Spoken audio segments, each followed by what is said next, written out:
Good evening everyone, आप सभी का स्वागत है एक नए व्लॉग में, एपिसोड 25, जो कि काफ़ी मच अवेटेड व्लॉग हो गया था।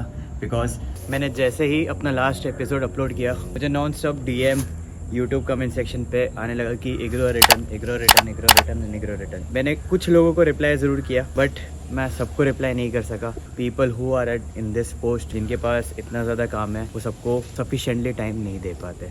सो मेरे दिमाग में काफ़ी टाइम से एक इस चीज़ का सोल्यूशन था। मैं जनरली व्लॉग्स के थ्रू एक वेग नॉलेज ही मिल पाती है पर्टिकुलर सब्जेक्ट की। I already have knowledge from 5 to 6 years in this training field, and मैं आगे भी अभी ट्रेनिंग फील्ड में ही हूँ। Instead of going from places from यहाँ यूट्यूब, किसी के पास सर्च और जिसके पास कोई कॉन्टैक्ट्स नहीं होते, you come to me, I will be the consultant for you.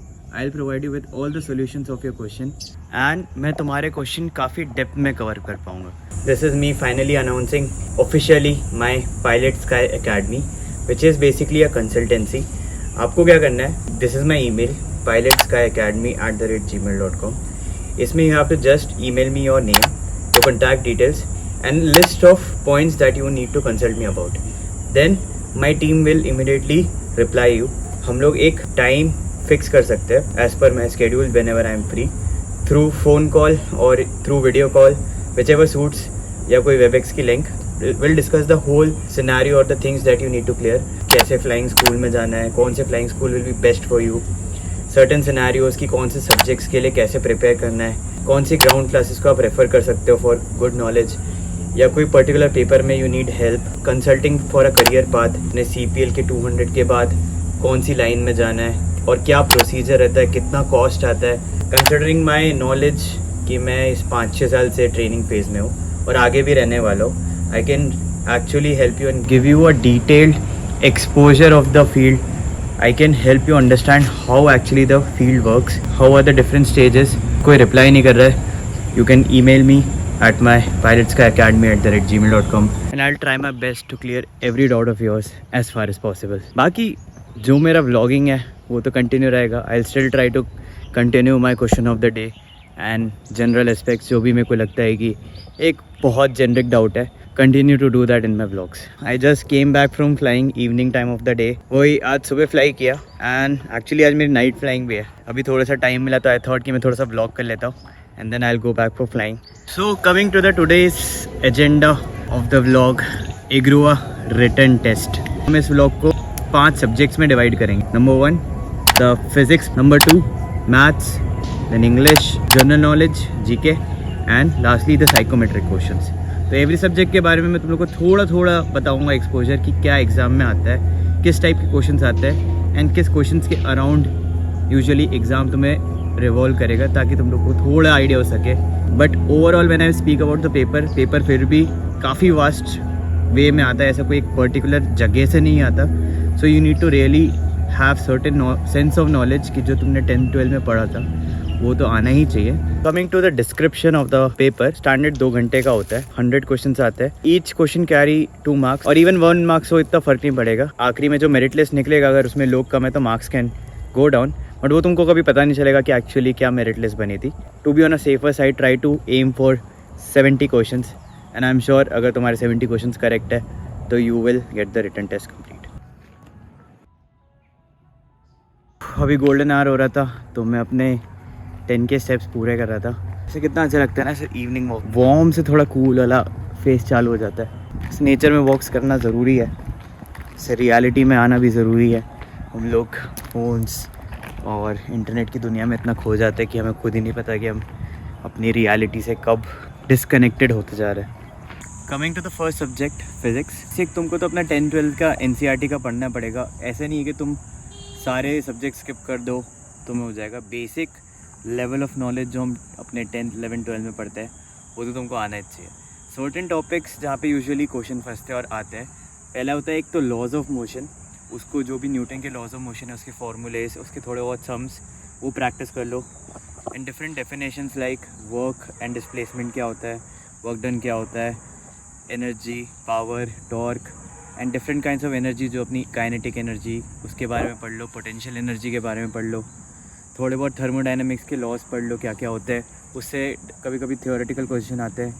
So waves के बारे में पढ़ लो एंड वेवलेंथ्स के बारे में पढ़ लो कि क्या होती है, फिर ड्रिफ्ट इक्वेशंस, फिर पेंडुलम और ग्रेविटेशनल वाले क्वेश्चन।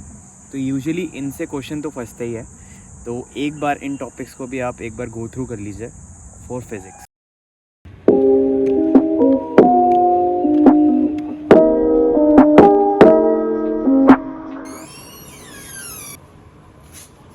Hi good morning. अभी उठा यार, काफ़ी फ्लाइंग कर ली थी कल एंड जिम जाना है। ऐसे मॉर्निंग्स में उठ के ऐसे पीस में बैठना कितना अच्छा लगता है ना। थक गया था, मन ही नहीं कर रहा था उठने का, ऐसे व्लॉग करने का, but sometimes you need to get the things done. Feelings पे ना जाके doing what is required to do. तैयार होता हूँ।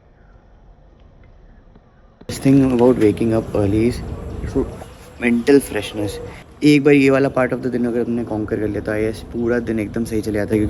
आज वैसे भी मेरा फुल डे है, तो I will be doing back and biceps. अभी प्री वर्कआउट मैं मसल रेस का यूज़ कर रहा हूँ, एक्सट्रीम 200 के साथ आई यूज़ क्रिएटिन।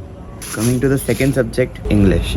कोई ऐसा सब्जेक्ट नहीं है कि आप उसको टेब नाउन पढ़ के आप ये पेपर निकाल सकते हो। Over the period of time, बचपन से लेके आज तक हम इतने सारी टीवी सीरीज़ देखते हैं, लोगों से कॉन्वर्जेसन करते हैं, तो एक बेसिक फॉर्म ऑफ इंग्लिश तो आपको आना ही चाहिए। एग्ज़ाम पॉइंट ऑफ व्यू से मैं बोलूँ तो there are certain types of question which are being addressed in the exam. Initial type is that antonyms. तो बेसिकली एंटोनिम्स क्या होता है? The opposite meaning of that word. Next is synonyms. Synonyms मतलब two words having basically same meaning. तो अगर एक word दिया है तो वही सेम मीनिंग वर्ड का दूसरा वर्ड आपको सिलेक्ट करना पड़ेगा। Then fill in the blanks. छोटे बच्चे थे तो वो एक फिल इन द ब्लैंक्स वाले क्वेश्चन आते थे कि पास्ट, प्रेजेंट और फ्यूचर वाले सेंटेंसेस दिए गए होंगे और उसमें फिल इन द ब्लैंक्स होगा, तो आपको करेक्ट स्टेटमेंट जो फिट इन करता है एज पर दी पोजीशन की फिल करना पड़ेगा। फिर the next type of the question is pick the error. 3-4 sentences को मिला के एक बड़ा सेंटेंस होता है और हर सेंटेंसेस को नंबरिंग दे दी जाती है, तो आपको बताना पड़ेगा कि विच नंबरिंग ऑफ द सेंटेंस में एरर है कि नहीं, तो आपको वो ऑप्शन सिलेक्ट करना पड़ेगा। बट जो मैंने कैटेगरीज बताई है इसी के रिवॉल्व अराउंड करेगा। आगे अब अगर आप सिलेक्ट होते हो तो आपका way of how you communicate and way how you talk in English and कितना कंफर्टेबल हो, ये आपका इंटरव्यू में देखा जाएगा। तो यार जिम जाने का टाइम हो गया, बट अभी भी काफ़ी सब्जेक्ट्स बचे हैं, तो मैं जल्दी से एक और कवर कर लेता हूँ। तो मैथ्स, ये चैप्टर तो आपको पता है कि मैथ्स कोई आसान सब्जेक्ट तो होता नहीं है, ठीक है। ऑब्वियसली कुछ लोगों को कुछ पार्ट्स आसान लगते हैं, कुछ लोगों को नहीं लगते, but maths is a very vast subject and it takes a lot of time to cover ऐसे सारे क्वेश्चन। बट आज तक मैंने जितने भी क्वेश्चंस देखे उन क्वेश्चंस के जो सब्जेक्ट्स है मैं उनको हाईलाइट कर देता हूँ, ताकि आप लोग को टाइम सेव करके एटलीस्ट अगर किसी के पास टाइम कम है तो वो इन चैप्टरों के थ्रू जाके उनको काफ़ी हेल्प हो सकती है। बट जो लोग नए प्रिपेयर कर रहे हैं, आई वुड सजेस्ट कि आप लोग पूरा सब्जेक्ट अपना 10th 11th 12th का अच्छे से पढ़ो, और जो मैं सब्जेक्ट पढ़ रहा हूँ उनको एकदम टॉप नॉच प्रिपेयर कर लो, तुम 100% तुम मैथ्स पार्ट को एस कर सकते। इंटीजर्स, तो इंटीजर्स को आप ब्रॉडली पढ़ लो एक वर्ष में कि कैसे सॉल्व करना है। अर्थमेटिक एंड जियोमेट्रिक प्रोग्रेशन, तो जो प्रोग्रेशन चैप्टर था वो बुक, उसके सम सॉल्व कर लो। Next trigonometry. ट्रिग्नोमेट्री तो हम काफ़ी 10th क्लास से आई थिंक चालू कर देते हैं, तो साइन, टैन, जितने भी उसके फॉर्मूलेज हैं और जितने भी एक्सपेंडिचर हो जाते हैं कि ये फॉर्मूला लगा के ये निकालना है, उसको भी आप प्रैक्टिस कर लीजिए अपनी NCERT लेवल। ये याद रखना है कि जो भी मैं बोल रहा हूँ सब NCERT लेवल का है, it is not IIT, JEE और advance level. Then circle, circle के रेडियस में सॉल्व फॉर एक्स, जो सर्कल के n नंबर ऑफ फॉर्मूलेज लगते हैं। पैराबोला की क्वेश्चन दी जाएगी, उसमें आपको बोला जाएगा again solve for the x. Integration differentiation, again this integration differentiation is not IIT वाला लेवल। बहुत इजी सा आएगा कि मतलब जिसका आंसर कभी कभी सीधे सीधे 0 आ जाता है या इजीली होता है, तो आप इसको ज़्यादा एडवांस करके टाइम वेस्ट मत करना, go for the basics. Then probability, तो ये चैप्टर तो हर जगह ही आता है कि मतलब चेस का गेम खेल रहे हो बोर्ड में, कितने स्क्वायर्स है, क्या प्रोबेबिलिटी किधर होगा, कॉइन टॉस वाले प्रोबेबिलिटी वाले क्वेश्चंस।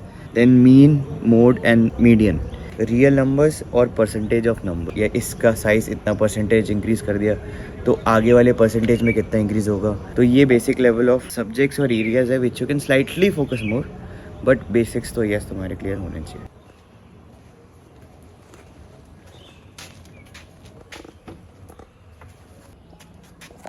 सुबह सुबह ना जिम जाने के लिए ना बहुत जोश बनाना पड़ता है, तो प्री वर्कआउट में सुप करके पी तो रहा हूँ, बट अभी भी वो मेंटल एनर्जी ना लैक कर रही है। फटा से सॉन्ग सुनते हैं वैसे पंप और रश ला के एकदम आज बैग को तोड़ देते हैं। यू नो इस व्लॉग में भी और पुराने व्लॉगों में भी नॉइज, बैकग्राउंड नॉइज का प्रॉब्लम होता है। Video quality I have increase to top notch, ठीक है।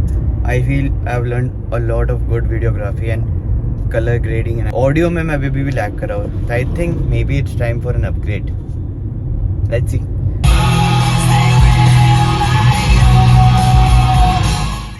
You better watch what you're doing, 'cause I ain't gonna stop when I'm moving. I'm headed to the top, I'ma do it.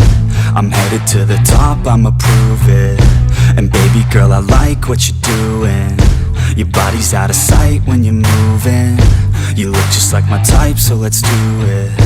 You know I'll treat you right, let me prove it.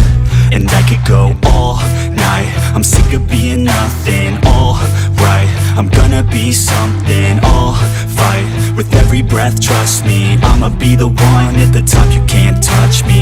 I need to find somebody like me, who wants to be something. I bleed with every word coming. I would rather die than be someone who's nothing. I'm the type of dude who will not remain nameless. I'm the type of dude who is headed for greatness. I'm the type of dude who could really make changes, 'cause I'm the type of dude that's becoming contagious. I'm the type of dude that will always be ageless. I'm the type of dude that will always feel shameless. I'm the type of dude that they say is fucking heinous, 'cause I'm the type of dude that you know is fucking dangerous.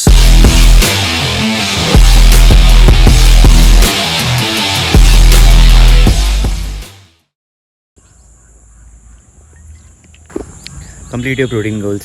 Let's talk about the fourth subject, general knowledge, जिसको सभी को एक certain amount of basic knowledge होनी चाहिए।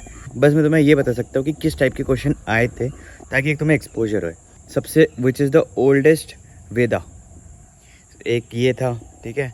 One of the questions जो मुझे याद है, एक मैप का अंदाज़ा रख लो कि किस रीजन का क्या कैपिटल है। जो न्यूज़पेपर होता है, डेली न्यूज़पेपर, उसको पढ़ना चालू कर दो, क्योंकि लास्ट टाइम भी जो लास्ट एंट्रेंस हुआ था, आई टॉक टू स्टूडेंट्स, एक या दो क्वेश्चन, एक question I think daily current affairs में आया था कि जो न्यूज़पेपर में कोई भी अफेयर रिगार्डिंग एविएशन वहाँ पे अपडेटेड था। जैसे एग्जांपल गो एयर भी जैसे बंद हो गया है ना, वो भी एक करंट अफेयर है, तो उससे भी आ सकता है। And this will be actually beneficial for the people जो अभी 12th में हैं, आगे सोच रहे ग्रो आने की, तो वो अभी से ये चीज़ चालू कर सकते हैं। इवन जब मैं आया था 2016 में, तो मेरे को एक क्वेश्चन था कि क्वांटिको की मेन एक्ट्रेस कौन थी, मतलब लीड, तो उस टाइम ऑब्वियसली प्रियंका चोपड़ा थी। और इवन अभी जो लेटेस्ट लास्ट वाला पेपर था, उसमें आया था कि मैरी कॉम क्या थी, मतलब she was a TV star और a boxer. So coming to the last part of the vlog, which is psychometric. Basically these are not just psychometric की जैसे personality based, it is more on the reasoning based, जो IQ वाले question होते हैं। तो जिनने भी olympiad दिया होगा उनको पता होगा कि लाइक ऑक्टेगन के कितने फेसेस होते हैं। Family based question, Alex has 2 son, उसके सन की वाइफ की शादी हो गई, so how is that son is related to the person who she marries. So grouping of questions की लाइक 4 टाइप ऑफ आइटम्स दे दी, like plants, trees and grass. So जैसे odd one out of the set, that will be the correct answer, like choosing the odd one out. यही blog को ख़त्म करते हैं यार। मैंने रिटन एग्ज़ाम को एक जितना जेनरिक वे में मैं बता सकता था मैंने बता दिया है। आगे तुम लोग को कोई भी हेल्प होगा, I have told you can always contact me at my pilots का academy, and we can talk about any topic, not just IGRUA. पसंद आया तो लाइक, शेयर एंड सब्सक्राइब। नहीं पसंद आया तो even dislike, forget to subscribe, because this is just a start. आगे बहुत कुछ आना है। जिसका भी एग्ज़ाम है कल अच्छे से करना। All the best. I hope to see you guys in IGRUA and all the aspiring pilots, don't get into even IGRUA. और भी बहुत जगह और भी बहुत ऑप्शन है, we can always talk about it. So have a great day and see you again in the next vlog with the same guide. Bye.